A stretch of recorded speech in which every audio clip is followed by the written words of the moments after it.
What's up, people? It's Brewski. I'm back. It's been a couple weeks. I lied to you. I'm a bastard. I know. Anyway, listen. I've done a lot of looking. I've done a lot of soul searching. I've been trying to figure out what projects to work on next. I've got my famous pointy ears. I've got some Necrons built, but you know what?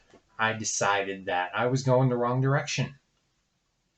I want to show you guys what's underneath. I really want to get down to the bottom of things. I want to just take everything off. I've decided I want to be a stripper. And there's only one thing I need to fulfill that goal that I've had for the past 7 hours. Simple green. What, you guys thought I was actually going to take my clothes off? I'm a freaking hobbyist, not a damn. Never mind. Anyway, so one of the projects I'm going to be working on is I'm trying to get a couple of armies built up to combat patrol size. That's 25 power level or 500 points in Warhammer 40k. I've got Eldar kicking around, I've got Old Marines, and I've got the Recruit Edition for 40k. So really, I'm thinking it's going to be Eldar and Necrons, and maybe I'll get the Marines up to snuff. Anyway, so I've had these old metal Eldar Rangers around, and I decided they're going to be in the list. And I wanted to strip them down because I started a job on them a while ago, and they don't look all that good. They're just kind of bland, they're kind of based, and some of this paint was a little bit thick, so this is going to be a super fast tutorial on how to strip models.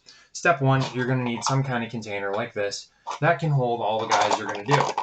And as you can see, that fits pretty darn well.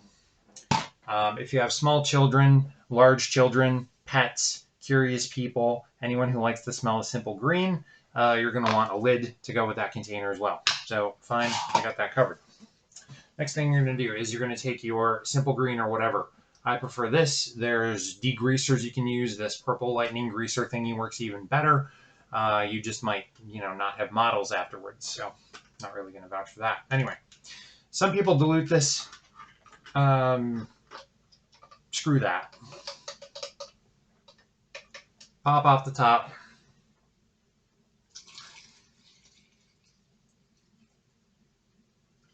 Dump in enough simple green to cover the models. And you're done.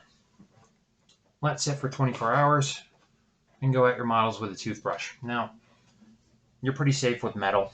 If it's plastic, again, you're pretty safe, but some of the parts might come apart. Resin, there have been a couple horror stories that I've heard of, but I've never tried it, so I can't really vouch for it, but that's all you really do. Anyway, guys, I've had a little bit of fun getting some new supplies and stuff. I was trying to find a plastic glue that doesn't have a lot of fumes. I'm really liking Tamiya's limonene cement.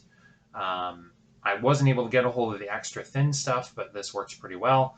It's got a brush applicator on the cap, and it doesn't reek the whole place up, and it still bonds plastic, which is really what we're going for here. Anyway, I'm kind of rambling. I'm kind of scattered. I don't really care. I just wanted to get a video up, talk to you guys, show you what I'm working on lately. Like I said, I'm going to be putting some effort into the Eldar. I've got some Wraith Blades to get built. This is the first one out of 5. And I'm going with the Ghost Swords rather than the Axe. I decided on that just because I want more attacks than survivability necessarily. I want them to just hit something like a glass cannon and try to get rid of it or bite the dust themselves. I've got Warwalkers I'm working on. This guy finally got his weapons painted. I'm going to tone that down and ink it a little bit, get that better.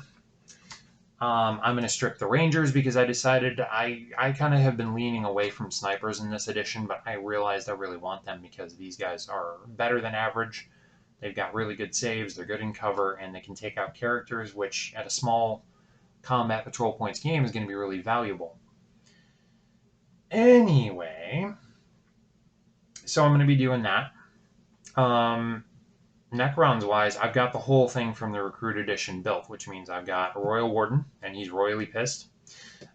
Seriously, he looks like a pissed off Terminator, but I really love the model. It's great.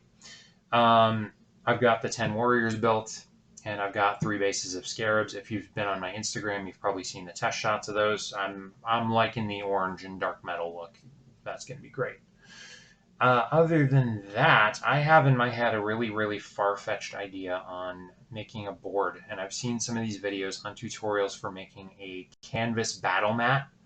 You're literally taking duck cloth or canvas and throwing a bunch of acrylic caulking on it, which I've got some, smoothing that over, painting it out, and you've got a battle mat for maybe $10 instead of 50 to 70, depending on where you're buying from.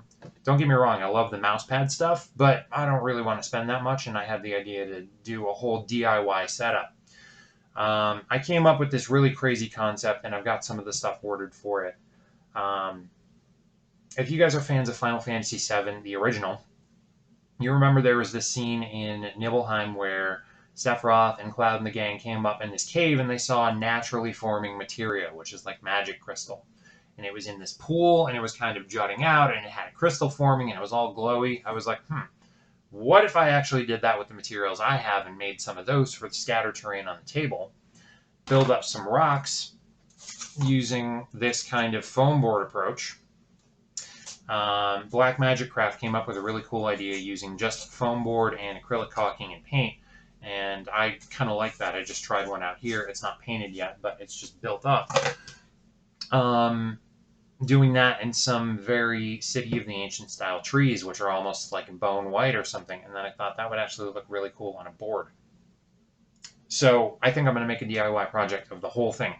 I'll make the mat, I'll make the board, the rocks, the pools. I've got resin ordered. I've got some Green Stuff World UV resin and some glow pigment, which I thought would be really cool. And I've got fairy lights.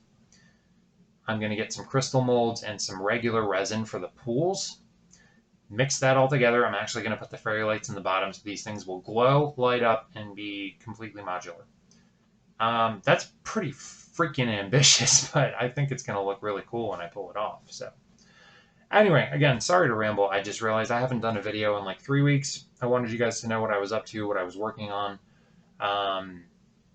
Definitely share this around. I'm going to want some viewers, and some people are probably going to want to see this type of stuff. Obviously, I'll show you the results of my paint stripping once I get that done, aka 24 hours past. And yeah, I'll see you next time.